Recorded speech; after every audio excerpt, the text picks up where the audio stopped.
you so much for joining us, Minister Vandal. I know that you are in between meetings and sessions, so we really appreciate you coming. Brief introduction. Today we're joined by the Honourable Dan Vandal. He is the Minister of Northern Affairs, Minister responsible for Prairies, Economic Development Canada, and Minister responsible for Canadian Northern Economic Development Agency. Minister Vandal was first elected as the Member of Parliament for St. Boniface, St. Vital in 2015. He became Minister of Northern Affairs in 2019 and has now been asked by the Prime Minister to provide federal leadership on economic development in the Prairies and Canada's North. At City Hall, Dan served as Deputy Minister and was a tireless advocate for urban renewal and for better public spaces and vibrant neighborhoods across the city. He also helped develop Winnipeg's Aboriginal Youth Strategy, the first of its kind in Canada. And on a personal note, I've had the privilege of meeting Minister Vandal the last time. I believe it was actually in Ottawa for the Canadian Housing and Renewal Association's Housing on the Hill Day, which we modeled our Housing Day event after. So those who know him know that he cares really deeply about Winnipeg, about the housing conditions in our communities, and is a very strong advocate for our province and for our communities. So we're really pleased that you could join us today, Minister Vandal. So will everyone in the room please join me in welcoming Minister Dan Vandal. Thank you. Thank you so much. It's great to join you today. I see there's 43 participants. That's a great turnout. I'm really happy to join you today. C'est vraiment un grand plaisir de vous joindre aujourd'hui. I want to acknowledge that I'm gathered in I'm here in my St. Mary's Road office in St. Boniface, Treaty 1 territory and homeland of the Métis Nation. And I'm very grateful to have this opportunity to discuss with you how we can make housing more affordable and more accessible for families. Your work and your discussion today highlight the important and the growing need for safe, affordable housing all across not only Winnipeg, but Manitoba. Everyone should have a safe and an affordable place to call home. And I mean absolutely every Canadian should. Not just people who have the means to buy a home, or rent at an at market rate apartment, which is very expensive. Still, growing demand for housing and increasing costs are all too common in cities, towns, and rural communities throughout Manitoba and across the country. It hits vulnerable populations, Indigenous communities, and urban Indigenous peoples particularly hard, and puts a home of one's own out of reach for far too many people. And the last 2 years show just how important adequate and affordable housing is. And a home is more than just a structure. It's a place of refuge. It's where we've tried to stay safe over the last 2 years, to keep ourselves and our families and our loved ones protected from the pandemic. But it's a place that all too many people simply don't have access to. The Manitoba Nonprofit Housing Association and the organizations you represent work very hard to fill this gap and meet the needs of low and moderate income Manitobans who are struggling to put a roof over their heads. And collectively, you serve the shelter needs of Manitoba's diverse populations, including Métis, First Nation, and Inuit. And you know better than anyone else that having a home base with a stable foundation and a reliable roof is a necessity, not only to survive, but to thrive. And you know that affordable housing provides a foundation for better health, independence, and security. For Indigenous peoples who face disproportionately larger socioeconomic gaps, the need for safe, secure, and affordable housing is more pressing than ever. It's critical to improving health and social outcomes and ensuring a better future for Indigenous communities. And since 2015, our government has committed more than $2.7 billion to support housing in Indigenous communities. But it's not enough, and we are building on these investments. And in budget 22, there is an additional $4 billion over 7 years to accelerate work in closing Indigenous housing gaps. And this includes $2.5 billion to support First Nations housing on reserve, $565 million for housing in First Nations, self-governing, and modern treaty holder communities, $845 million to support housing in Inuit Nunangat, and $190 million for housing in Métis communities. Indigenous peoples, regardless of where they live, face unique barriers to affordable housing, and all orders of government must work together, along with organizations such as yours, to identify local solutions that work for communities based on their priorities. Our government is investing $300 million through CMHC to co-develop and to launch an urban, rural, and northern Indigenous housing strategy to help identify and implement these solutions together. And in total, $6.3 billion will be invested towards improving and expanding Indigenous housing in Canada. These investments will go a long way in easing the housing crisis, but we know there is much more work to do. We're doing all of this work hand in hand with partners, not only to build the units, but also the necessary infrastructure needed to support these new units. Safe housing and accessible shelter also saves lives. The National Inquiry into Missing and Murdered Indigenous Women and Girls made it very clear that we need to develop more safe spaces for women, for girls, and for gender diverse people fleeing violent situations. So our government is making concrete investments to end this national tragedy. This includes $2.2 billion in investments from budget 2021 and $724 million in the 2020 fall economic statement. Now, much of these funds are being invested towards Canada's violence prevention strategy, and more broadly, these funds are being used to build at least 38 Indigenous-led emergency shelters and 50 Indigenous-led transition homes across Canada. This includes at least 5 new emergency shelters dedicated to serving Inuit women and children across Inuit Nunangat and in urban centers. We are also making progress in implementing these commitments, including providing adequate and safe housing as outlined in the federal pathway, which is our government's contribution to the missing and murdered Indigenous women, girls, and 2S LGBTQIA+ people National Action Plan. Our government is also making significant investments in housing to support Indigenous communities, women, and children. But as your association has made it clear, we know it's simply not enough. Communities still have waiting lists for housing that are basically too long. Generations of families are still living under the same roof, and thousands of people are still experiencing homelessness across Manitoba. Sustained funding will improve the core housing need in our province, and our government is working with all partners to take concrete, tangible action. And just a few weeks ago, in April, an important step forward was made to help close the housing gap between Indigenous peoples and non-Indigenous peoples in the province, together with the Southern Chiefs Organization, the City of Winnipeg, Province of Manitoba, and other partners. We announced plans to convert Winnipeg's iconic downtown Hudson's Bay building into much needed affordable housing for Indigenous families, elders, and students.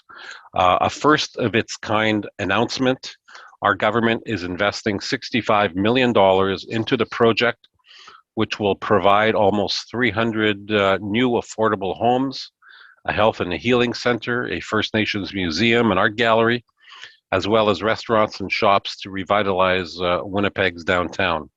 And I really want to thank the leadership of Southern Chiefs for working so hard to make this happen. It's an innovative way in delivering new housing units, and it marks an important milestone in our shared journey in reconciliation.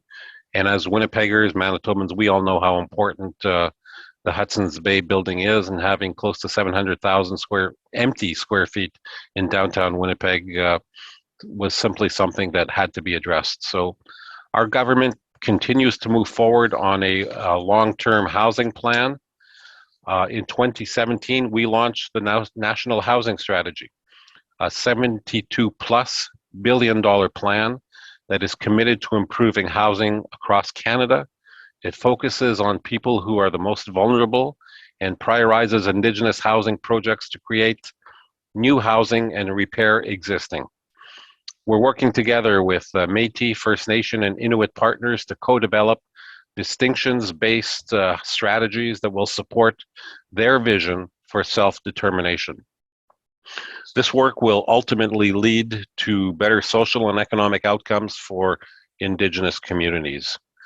One major component of the National Housing Strategy is the Rapid Housing Initiative, and budget to 2022 invests an additional $1.5 billion over 2 years to extend rapid housing, which is building more homes in each province and territory, targeting those experiencing homelessness or living in temporary shelters because of the pandemic. 25% of this new funding will go towards women-focused housing projects. And in Manitoba, the Rapid Housing Initiative will create more than 450 affordable units for individuals and for families. And this is happening as we speak. It was clear that we needed to act very quickly to provide new housing as the pandemic continued to and continues to impact people across Canada. It's this kind of investment, innovation, and partnership that will deliver new housing units in the short term, benefiting communities across the country. The investments our government is making will help us achieve our collective vision, which is a safe and an affordable home for all Canadians. There is so much more work to do, and we understand we cannot do it alone. We will work with all partners and in all sectors, including nonprofits, as well as First Nation, Métis, and Inuit communities and organizations. Together, by working together, we can ensure that everyone has a safe and affordable place to call home. So thank you very much. It's great to be here, and look forward to our discussion. Thank you so much, Minister Vandal. A reminder to folks that they can go ahead and put questions in the chat box if you have them. I think James has a question for you. Good morning, Minister Vandal. Nice to see you. James Heinrichs, I'm with Winnipeg Housing Rehabilitation Corporation, and the question I have is the National Housing Strategy has evolved over the time since it was developed, including the Rapid Housing Initiative, which Winnipeg Housing actually has 18 units that is going up and will be coming into circulation on June the 1st. So some of the changes that were included in this last budget were to the affordability criteria. Do you have a sense of where the strategy might evolve over the next 3 to 5 years? Yeah, that's a great question. I think clearly we are committed in the long term, not just for Budget 22, but in the long term to continue the investments that we started several years ago. We are always looking for partnerships, and we are constantly evaluating where we need to go to make the program more relevant to communities to the north, where I'm Northern Affairs Minister, of course, and housing is the biggest issue I hear of in all my travels, virtual and real. So we're constantly evaluating, we're partnering, and I think we continue to, I think we've made good progress. The progress we've made is very real. It's just the gaps are so large, it's hard to notice. But we're going to continue investing, and we're going to continue monitoring and evaluating. So it's hard to say where it will go in the next 4 to 5 years, but we certainly will be there as partners. Thanks for that. I think Crystal has a question. Crystal Wells. Good morning, Dan. Thanks for meeting with us. I'm Crystal Wells from the University of Winnipeg Community Renewal Corporation. Hi, Crystal. We're pleased to see that the government plans to adjust the grant contributions for the co-investment fund. Developing projects under that fund has been challenging in the Manitoba market as the affordable units need to compete with the market units to make the pro forma work. But the need really is for deeper affordability. And are there things we can do or share with your colleagues in government to help us make sure the adjusted program better meets the needs of those in Manitoba? Absolutely, there is. I think you need to, I know you're connected with some of the public servants at CMHC, and in my office, I notice I have Krista Bishop and Brad Boudreau, who are working directly for myself in my office out of Winnipeg. Keep sharing your suggestions for increasing the effectiveness of the programs that we've rolled out. I mean, I think we've made good progress, and I've said this before, but we feel that only through hearing from people on the ground, such as yourself, Krista, and other people that are on this call, that we can take your ideas, we can do an evaluation on your ideas, do the due diligence that public servants do through CMHC and my own staff, and if there's a sense, if the idea is real and it could be incorporated, we certainly are open to that. I know Minister Hussein has been to Winnipeg virtually many times, probably the most often of any minister, and we've made him an honorary Winnipegger, and he has an open mind to making our programs even more effective. So keep sharing your ideas, basically, with my team and with the public officials at CMHC. Thank you. Thank you. Mark, I think you have a question as well, and then I'll read out the ones in the chat box. Go ahead, Mark. Okay. Thank you, Minister Vandal, for coming and sharing your time with us here today. As you had mentioned earlier, there was funding in the last budget to begin the development of an urban, rural, and northern Indigenous housing strategy. We know how important that will be in Manitoba, as the urban native housing program delivered and expanded much of the Indigenous-led housing we have today, Keenu housing, Canada housing, and housing through the Manitoba Friendship Centers, for example. We want to ensure that existing urban Indigenous housing providers are actively engaged in this strategy. Do you have any suggestions for how we can ensure Indigenous housing organizations in Manitoba can be involved, and have their needs met?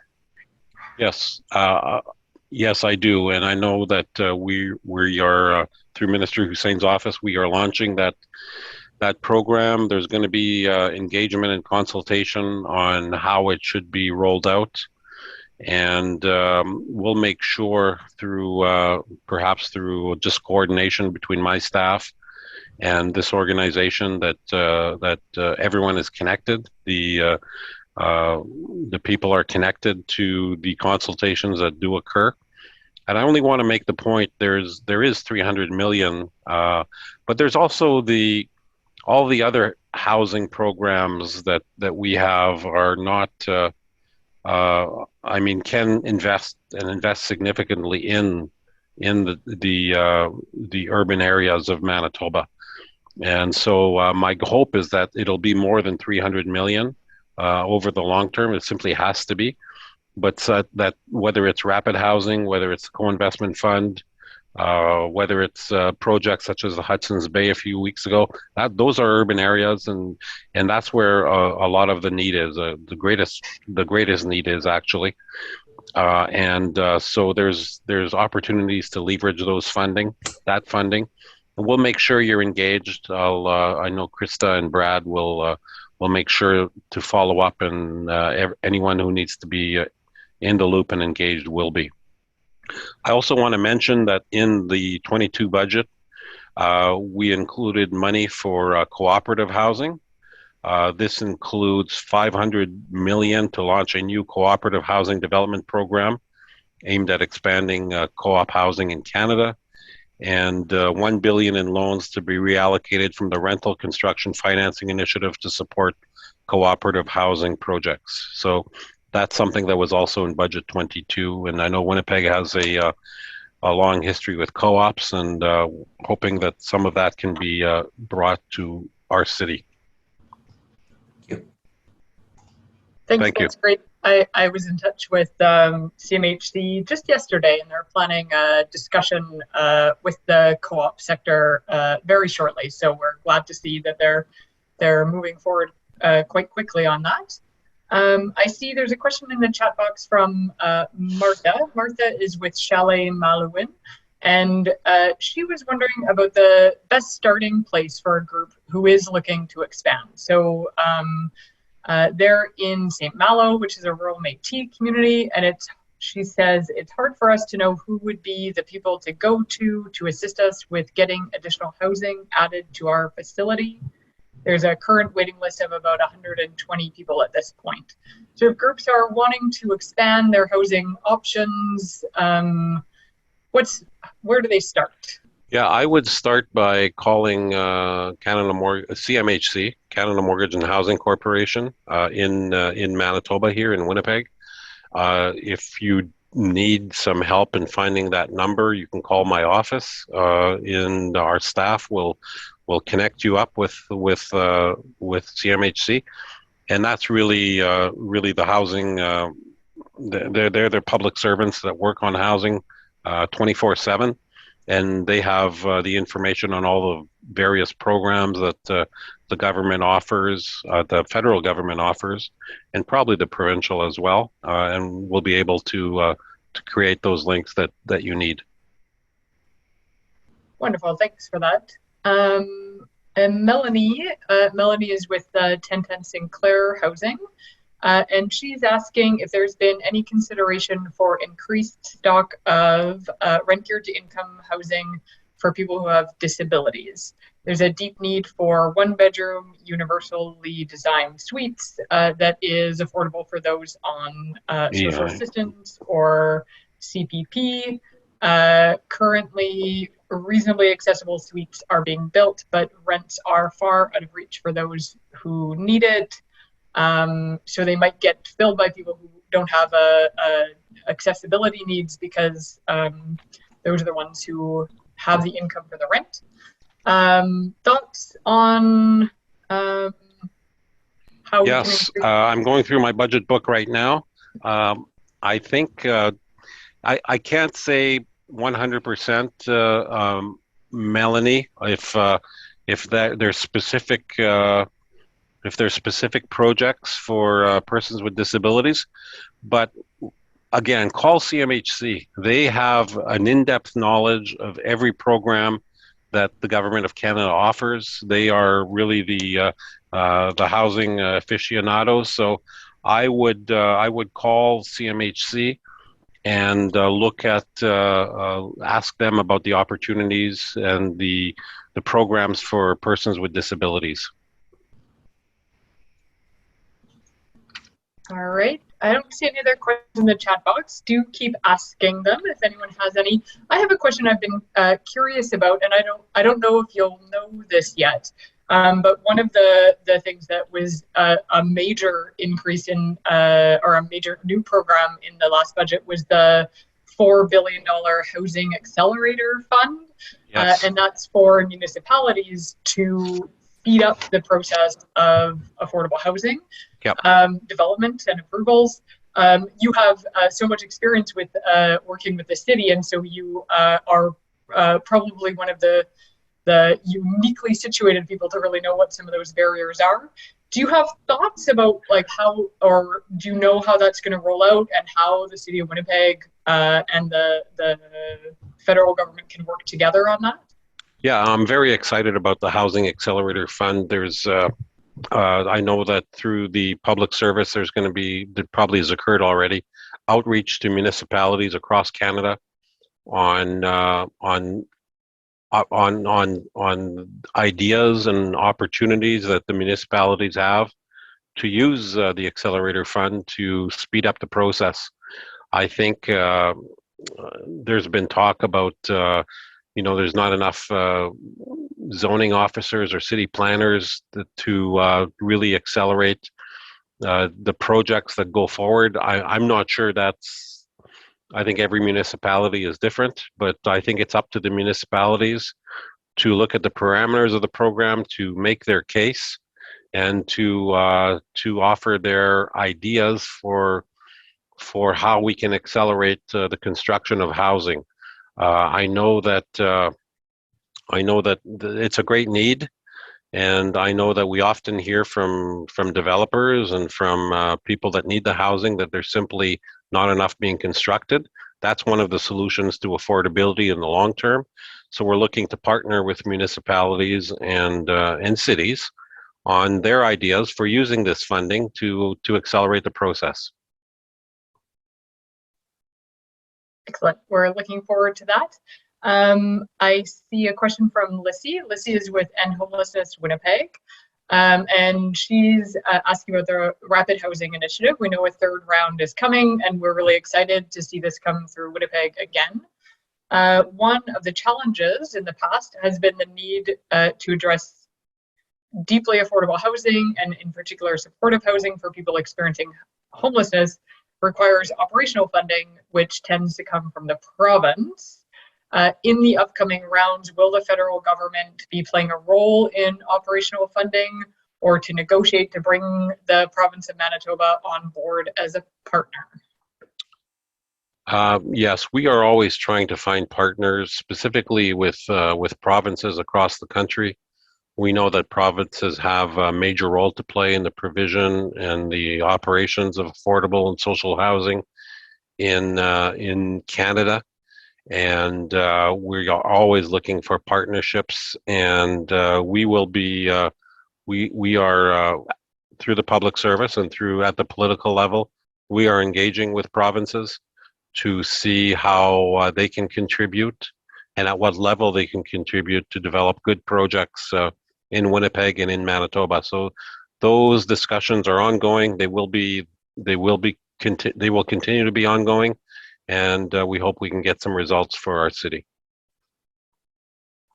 Yes, there are some very exciting projects being built through that. We're looking forward to it. We'll be highlighting some of them at our conference in September. There's also the emails to my staff that have been posted by Krista. So please get a hold of those emails and forward your suggestions or your questions to them, and they'll connect you up with the appropriate public servants. That's perfect. Thanks so much for that. We will we'll send that out to folks as well. So we'll save those. And I know I was in touch with Krista to set this up, so I'll be sure to let folks know how to reach them going forward.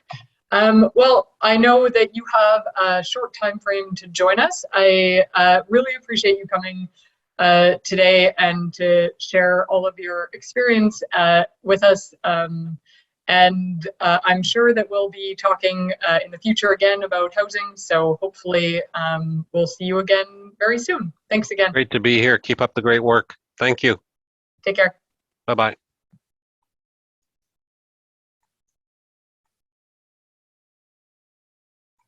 All right, so I don't see Minister Squires here yet. So I'm just keeping an eye on our participant screen to see when she joins, and hopefully someone from my team, our team, could also let us know if you see her join. So we have 1 or 2 minutes before she jumps in. If folks do have any questions for Minister Squires, you're of course welcome to put those in the chat box now as we wait for her to join us. Any comments, questions, things that you felt like we should be asking Minister Vandal or the federal government in the future based on what you heard from him?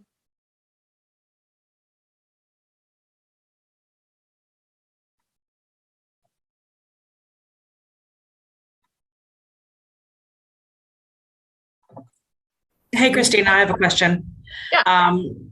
and I don't really know how to word this, and I don't know if it's the federal government's responsibility, but when money comes down the levels of government from, say, the federal to the provincial level, I'm just curious if there's any sort of like evaluation process or indication of how that money should be dispersed around the province, or is that up to the province to decide, what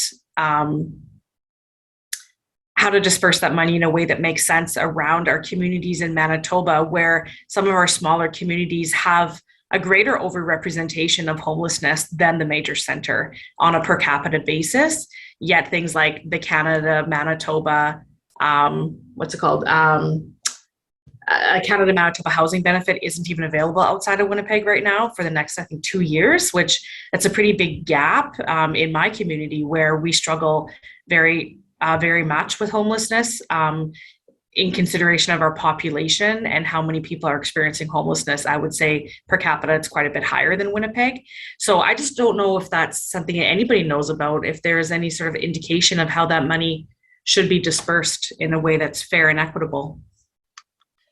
So the agreement for the National Housing Strategy, the funding that flows through the province, it is up to the province. There is no, throughout the entire National Housing Strategy, there isn't really a target by community. That's been a bit of a critique of the co-investment fund as well. The province is responsible for developing an action plan that lays out how that funding will be spent, and that is, I think it's on our website, and they're in the process of developing the newest one. And so we'll share that when it is available. There's also a very good map that I found recently of the projects that have been funded through the National Housing Strategy, including the co-investment fund projects and the ones that have been funded through the Canada-Manitoba agreement. And it has, it's a map, so it's really nice to be able to see where things are going. I'll share that with folks afterwards. But as far as I know, there aren't any sort of requirements within the agreement to have a, per capita or population-based formula for making those decisions. Okay, thank you.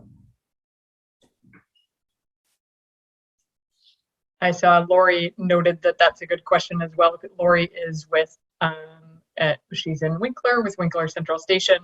She said that our housing plan includes a clause that we don't want to send our folks experiencing homelessness to Winnipeg and would like to support them in our community. So knowing what those supports are, the province is also working on a homelessness strategy right now, which I'm sure we can ask. I see Minister Squires has joined us, so we can ask her to speak a little bit about that as well. Thank you, Minister Squires, for joining us today. Hi. We're really pleased that you could be here. I'll do a quick introduction of Minister Squires, and then she'll speak for a little bit, and then we have a chance for questions. A reminder that folks can put questions in the chat box, and then we have a few prepared questions as well. So first, an introduction. The Honourable Rochelle Squires is Minister of Families and Minister responsible for accessibility, Francophone affairs, and status of women. She was elected as the MLA for Riel in 2016 and 2019. As a journalist, she holds a Bachelor of Arts in Communications from the University of Winnipeg and a Master of Fine Arts from the University of British Columbia and a journalism diploma from Red River College. Minister Squires has very frequently been available to meet with MAMFA and our members, and despite her incredibly busy schedule. So I always appreciate your support and interest in engaging with us and our members. So thank you for joining us today, and I'll let you take it away.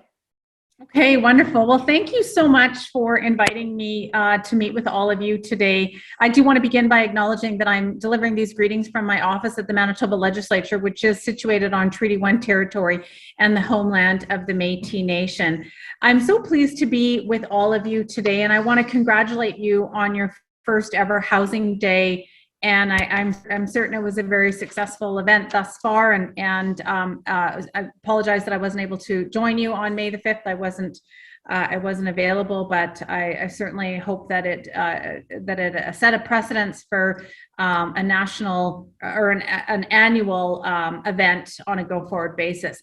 So I just wanted to give you a little bit of an update in terms of where we're at, where the Manitoba government is at in regards to providing social and affordable housing, and reiterate our commitment to providing that social and affordable housing.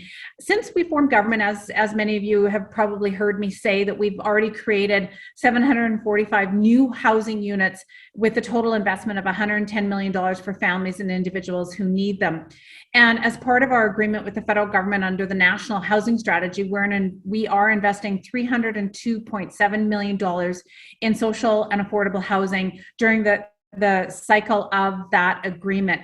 This includes funding targeted towards new affordable and social rental housing, homeownership support, the repair of existing community housing stock, which is always a big topic and an area that we're accelerating on. And of course, there's other factors that are coming into play, which I can chat about, but you all know about the supply chain issues and how inflation is certainly impacting many of our suppliers and the work that we're able to get out the door given those constraints. But having said that, our team is still doing amazing work at getting our stock repaired.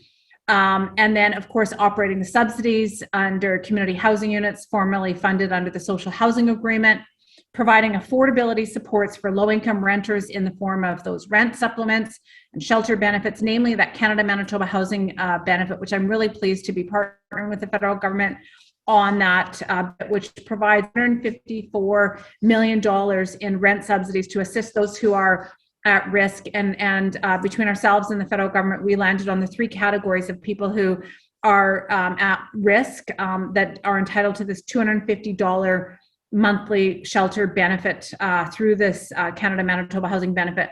And that's people experiencing homelessness, young adults transitioning out of the child welfare system, and individuals dealing with mental health and addictions. And so as of March 1st, we had 240 people in the province receiving that benefit. And intake into the mental health and addiction stream will occur as designated supportive projects, housing projects open. Just to recap a little bit, over the past year, we've further strengthened our commitment towards providing affordable housing by investing close to $22 million more in Rent Assist, which is that portable rent benefit for low-income families who need help paying their rents, and also keeping rent stable, as the annual rent guideline will now be frozen throughout this fiscal and next fiscal. We know that rent subsidies keep housing affordable for Manitobans, and that is why in Budget 2022, which we had unveiled a few weeks back, had an additional $8.9 million for the non-EIA Rent Assist program, which is to help people who are renting predominantly in the private market with top-ups for their rent. Now, last summer, our department, Manitoba Housing, consulted with Manitobans and housing stakeholders, including many of you, to identify provincial housing priorities for the next 3 years. And what we heard, by and large, is that housing affordability, construction of new social and affordable housing units, and housing for vulnerable populations are top priorities. And we heard that also when we were doing our whole of government homelessness strategy to try to find solutions to ending homelessness. And we know that housing is such a huge part of that. So to begin addressing some of these issues that we'd heard in our 2 back-to-back consultations on housing and homelessness, we unveiled a $12 million grant to 10 municipalities outside of the city of Winnipeg. We're seeing great results from that rapid housing initiative from the federal government. And I really want to thank my colleague, Minister Ahmed Hussein, and his team in Ottawa for coming to the plate when it comes to housing, and we've seen them do some pretty good work, and we've been successfully partnering with them. And I really think that housing and homelessness is such a huge issue. We cannot do it in silos. We cannot, one level of government cannot do it without the other level of government's support, and vice versa. We need community. We need the nonprofit housing folks such as yourself and everybody at the table. And I really do want to express my appreciation to the federal government. So they came out with their $12 million annual or one-time funding rapid housing initiative, which was so successful that they moved into another one. We were able to come and kind of top up some of those projects that they'd funded through the rapid housing initiative in the city of Winnipeg with to ensure that the projects could go ahead by giving them a little bit of the money that they weren't able to get. If they didn't get 100% funding, that we were able to top up. And then we also made a $12 million fund, which was an equivalent to the outside municipalities, so that they could also have money for housing. Because we recognize that we've also got to work with all of our municipal partners and all the challenges that are faced in increasing housing supply and reducing and preventing homelessness. We do know that so much work needs to be done to get where we need to go, and moving forward, all sectors must continue to work collaboratively to prioritize for Manitoba households that are most in need. So the homelessness strategy in the first 3 months of this year, we had these engagement sessions. We had over 400 people participate, and many of you were part of that, including 100 people with lived experience, which I thought was just incredibly remarkable and heartfelt. And some stories that will stay with me forever is, chatting with a woman. I heard Jason Whitford, who's with End Homelessness Winnipeg, was telling me about a woman that he met who'd shared with him she found 40 days sobriety living in the encampment right here on the legislative grounds, because she had found community. She had found a sharing circle. She had found opportunities to heal and connect with loved ones and friends. And that was remarkable to hear that story for so many reasons, because we know that there's a sense of community that is established in our encampments that we need to establish in our housing projects. And shortly right after that, the next week, I was with a family-run entity, the Pollard family, who have moved forward with an amazing housing project on Ross. And we were at a groundbreaking ceremony for that. And the province is coming in with some money for the wraparound supports, because in order to build that community, in order to build those sharing circles, and in order to really meet the needs of diverse populations who are seeking housing, we have to talk about some of those wraparound supports. And we saw that when we did our Mission 50, where we got 50 people housed immediately. It's not just throwing the keys, it's about coming together to provide those wraparound supports. So that's what the project on Ross Avenue is doing, and the province was really pleased to partner with that initiative and to help build that sense of community. And my hope is that the future tenants in housing projects such as that will find that sense of community, will find that healing circle, will find those supports that they need to achieve sobriety or to get supports in dealing with untreated mental health. And that's really the goal in our vision when we're looking at housing support for those who are unsheltered and precariously housed. When it comes to preventing homelessness and helping people who are precariously housed, there's no prevention work that has been done to this date. And so what we've done is we partnered with the Nonprofit Housing Association to establish a rent bank, and the Manitoba Rent Relief Fund, which helps in the event of a temporary or interruption of income. Instead, people facing eviction, they can go and apply for a loan. And so we know that we've been able to prevent probably upwards of about 330 people, according to the last bit of information that Christine had shared with me, that after being flooded with applications, we prevented a lot of people from going into homelessness or being evicted from their home. More needs to be done. Like, let's look through all the applications and see how we were able to fit the criteria for individuals and work with them. And then what about the ones who weren't? There were some other barriers for applicants, and we need to work with those barriers to reducing them, to continue this work until all Manitobans have a safe and affordable place to call home.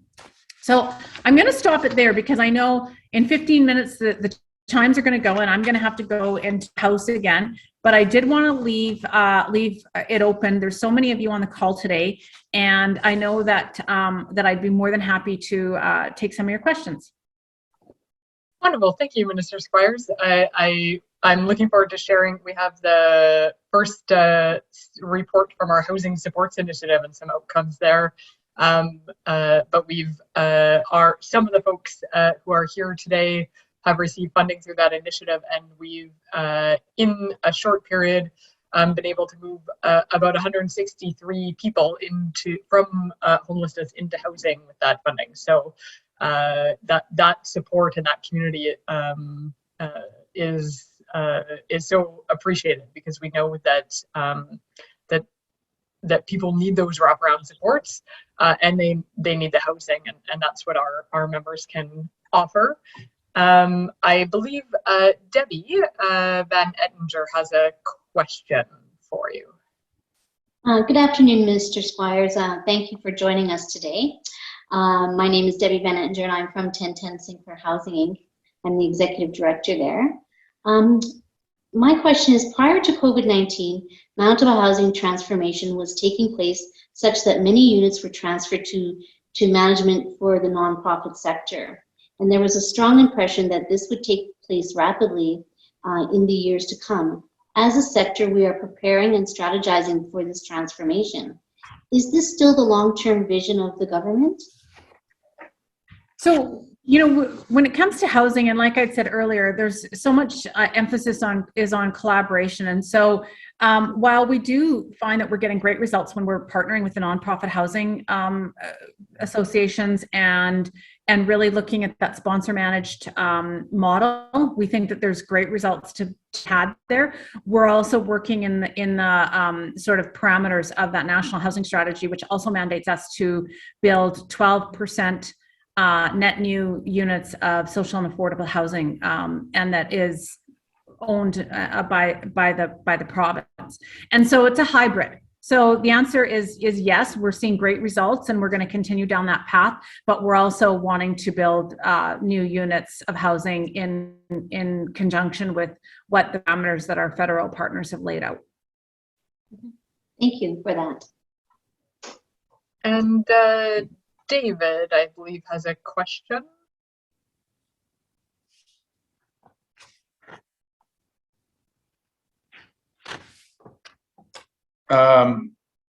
Welcome, and thank you for spending some time with us this afternoon. We know you have a very busy schedule, Minister Squires. I'm David Gothrop from Village Canadian, and my question is, one of the big challenges that we have in the nonprofit housing sector is the public and government support for maintaining the projects that were developed in the past.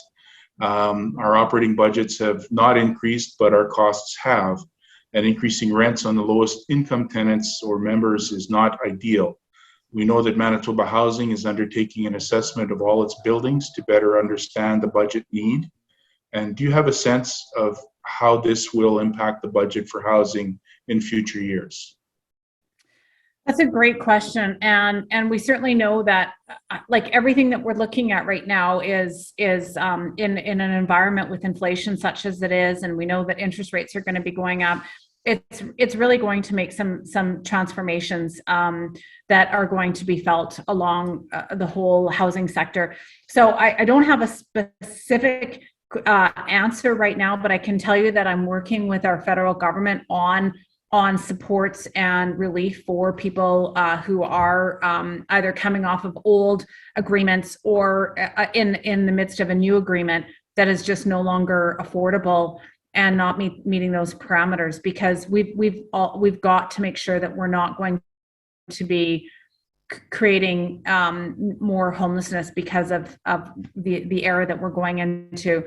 And so I am encouraged by the recent federal announcements, including those investments under the National Housing Co-Investment Fund for shelter and transitional housing for women and children fleeing domestic violence. They've got their new Housing Accelerator Fund. We know that they renewed their Rapid Housing Initiative.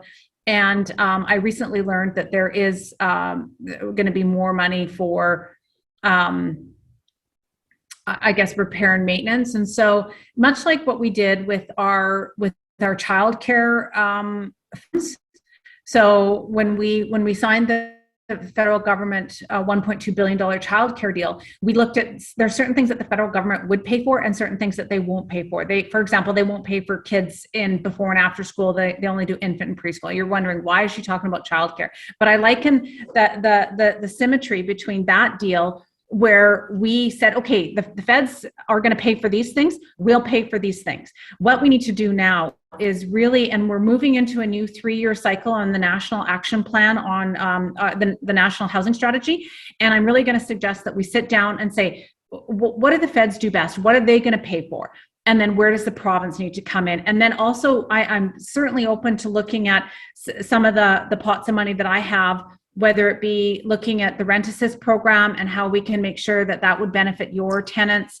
Maybe we need to restructure that funding model, but those conversations, we're at the forefront of all those conversations. So you raised a good point, and we'll certainly keep that in mind as we're moving forward. Wonderful. I'm always glad to hear when a minister knows what we mean when we say end of operating agreement, because it's such a niche policy issue, I think, but also so critical to our sector. I saw that James asked a follow-up question. You noted that the 12% net new units, and so he was wondering if that means that Manitoba Housing will be building new units, or that it would be going to the nonprofit sector, or do you have a sense of sort of how that will be taking place? No, Dwayne's on the call, but correct me if I'm wrong, Dwayne, but when we talk about like our commitments under the National Housing Strategy for the net new units, those are specific to Manitoba owned. Is that correct? Yeah, so Minister, the new projects that's being referred to is projects in which we fund. So an example for James is well, maybe 260 Toronto is might not be the best example, because that project's also receiving co-investment funding, and when COI is involved, there's an issue about us being able to claim the full amount of units through that for that initiative. But it's intended for any projects that we capital projects that we fund through the National Housing Strategy. And the expansion target, there's two components. There's a new supply component as well as a subsidy component. So anything that we're adding new as far as net incremental new to our non-EIA rent assist program, that counts towards the 12.4% expansion target that the Minister referenced as well. Thanks, Dwayne. That's very helpful. We were having just before you joined us, Minister Squires, there were some questions because Minister Vandal was here. And there were some discussions about homelessness, and so we know that the province right now is undertaking a homelessness strategy. And one of the things that we've seen in the development is that it's being called an all-of-government approach to homelessness, recognizing health and mental health, seniors and long-term care. Those are all addressed and connected to housing need and homelessness. Could you tell us, do you have a sense of how other departments will be engaged in accomplishing the homelessness strategy going forward? Absolutely. So one of the things that we're looking at is, as I'd mentioned earlier, the wraparound supports, and I think the Ross project illustrates that pretty well, in the sense that the money for the wraparound support, some of it is coming from the new Department of Mental Health and Wellness, and their experts are coming together with providing on the ground supports, whereas then my department comes around and provides the money for the housing. But when we, in government and in the legislature, it's very easy. I think about, the Department of Families, I've got this budget and these are the things that I've got to fund in this budget. And these are the things that we're looking for, right? We bricks and mortar, or how many net new units, et cetera, et cetera. But there's so much more to addressing the complex challenge of homelessness. And so there we've got to pull in the mental health experts. And then we also have to pull in the health experts. A lot of people who are experiencing homelessness are also dealing with complex medical needs and may need to be in community living or receiving community living supports. And so working with them to meet the client where they're at. And if they need to be in supportive housing to receive something that's, for a physical disability, looking at that. If it's a real challenging, complex issue where they need to have supports that only the health department can offer, we look at that. And we've had some housing partnerships with the Department of Health, not very many, but some. And we need to move forward with making sure that we're meeting the client where they're at and not looking at it in these silos of government. You know, this is health, this is mental health, this is disabilities, this is wellness, this is housing. Just bring it all together. I'm very pleased to hear that. One of the comments that we've heard from our members, I think especially outside of Winnipeg, is that question of, you know, people experiencing homelessness or at risk of homelessness in a community outside of Winnipeg. They don't want to have to come into the city for services. They want to be able to stay in their home community. There was a question about the Canada-Manitoba housing benefit. And wondering if it would be available, if there's plans for it to be available in the future. I believe right now it may only be available within Winnipeg. If it will be available for communities outside of Winnipeg going forward. So the $250 shelter top-up that's offered through the Canada-Manitoba housing benefit, Dwayne, again, correct me if I'm wrong, but I mean, my understanding is that it's for, the criteria is people experiencing homelessness that are dealing with mental health and addictions, as well as predominantly, like the priority as well is to help those kids transitioning out of the child welfare system into independence and are living in the private rental market. Those are the parameters that it's not to the city of Winnipeg, and that right now we've got 400 people receiving that benefit, I think. Dwayne, fill in the gaps for me, if you will. Sure. Thanks, Minister. No, you're exactly right. The Canada-Manitoba housing benefit, it is intended to be a provincial benefit. But right now, Christina, if we're talking about the homelessness stream, right now, End Homelessness Winnipeg is the delivery agent. So the applications are primarily Winnipeg-based, but there are plans to expand the homelessness stream beyond Winnipeg and into other cities such as Brandon, Thompson, etc. So those that would be part of the expansion of the program. Keep in mind the program is still relatively new, and we're still in the process of forming, having conversations with areas outside of Winnipeg as far as what that delivery is going to look like. But absolutely, the plan is for that benefit to be a province-wide benefit. That's great. I know I've looked at the budget and I know it sort of goes up over time, so I can see why it's sort of starting and then moving, going forward to other municipalities well. I see a question from Martha. So Martha is with Chalet Malowin, and she was asking about the accessibility grant. So there was an accessibility grant that recently came about that was focused on accessible technology and access to that.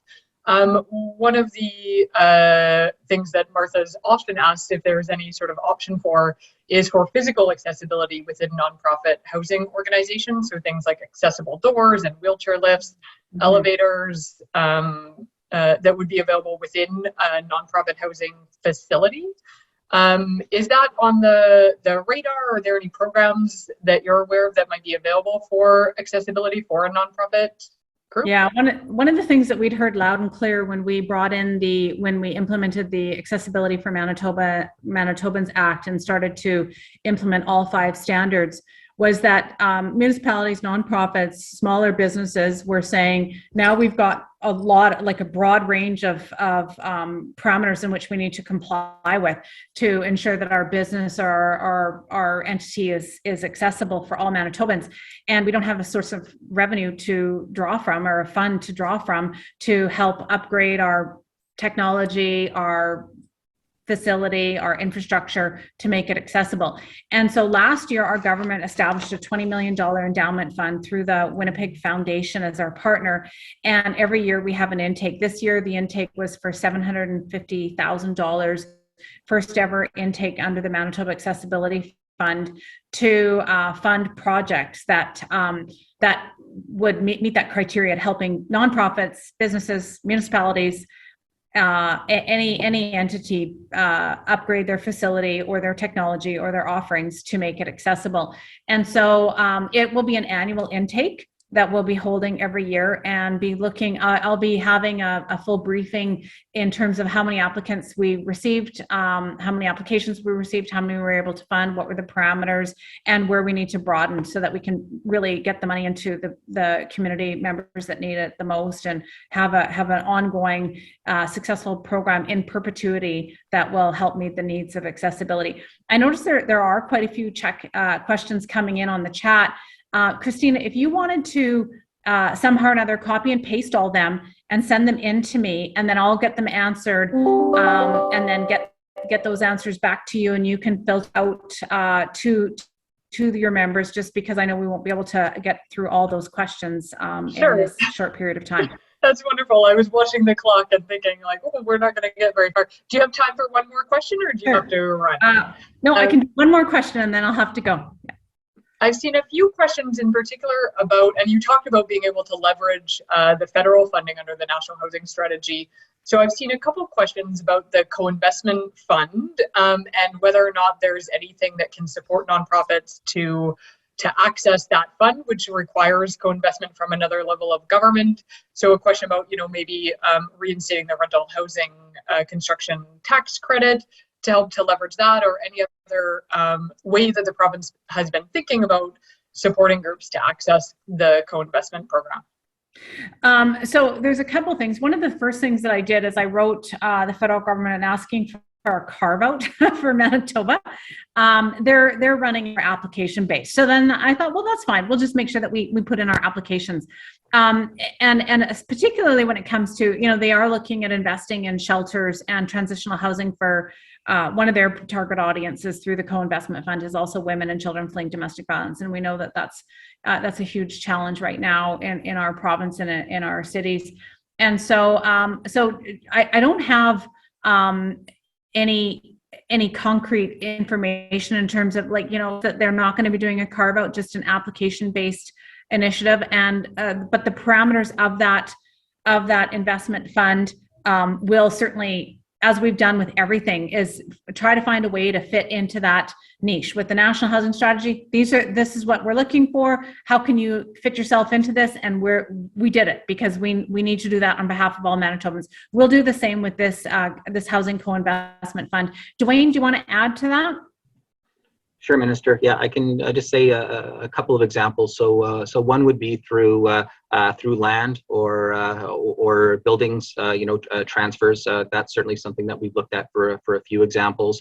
And the Minister referenced the municipal grant funding. So one of the reasons why we provided that $12 million to the 10 municipalities was to give them the opportunity to leverage that funding with other sources like the co-investment fund. So we've strongly encouraged the municipalities to work with proponents to leverage additional federal funding in addition to funding that we've provided, and we've had CMHC provide information sessions on COI to all of those municipalities. So that would be another example of how we're trying to better align municipalities and others with the federal programming, and then being able to assist on the provincial side of things. Like as the Minister mentioned earlier, there were a few projects. In this case, it was Rapid Housing Initiative, where we were able to provide a provincial contribution in addition to the federal contribution in order to offset a funding gap. And we've also done that in similar circumstances under COI. Thanks, Dwayne, and thank you, Minister Squires. We'll definitely be holding some more discussions now that there are some changes to the co-investment fund. We've been in touch with CMHC about what that will look like, and as we see the need or potential for the province to leverage that funding, we'll certainly let you know and be in touch. And I know we're over time, so we will send you the questions. I really appreciate you coming and joining us today. It's so appreciated. We met with some of your colleagues this morning, and so we were really pleased that we had Housing Day Part 2, because of course we planned Housing Day on the day that you were at a retreat. So we had some of your colleagues and sharing our experience with them. So we just appreciate all of your support and willingness to share ideas and brainstorm how we can address housing need here in Manitoba. So thank you again for joining us, Minister Squires. Thank you very much to all of you for the work that you do in providing housing and preventing homelessness and really meeting people where they're at and ensuring that everybody in Manitoba has a safe and affordable place to call home, because we fully believe, everybody here believes that housing is a human right. And so thank you for your efforts and your initiatives, and let's keep moving forward. And I see some great questions in the chat, particularly somebody's asking me about the Social Innovation Office and what we're doing with that. And oh my gosh, I could talk for a half an hour about some of the initiatives and maybe some more ways that we can move towards creating solutions to very complex problems. But it's a great new area, and I'm happy that there's so much interest in it. I'll respond to all your questions in writing as soon as possible. And I look forward to seeing you all very soon. And until then, be well, and thank you all. Have a wonderful day. Merci beaucoup. Miigwech.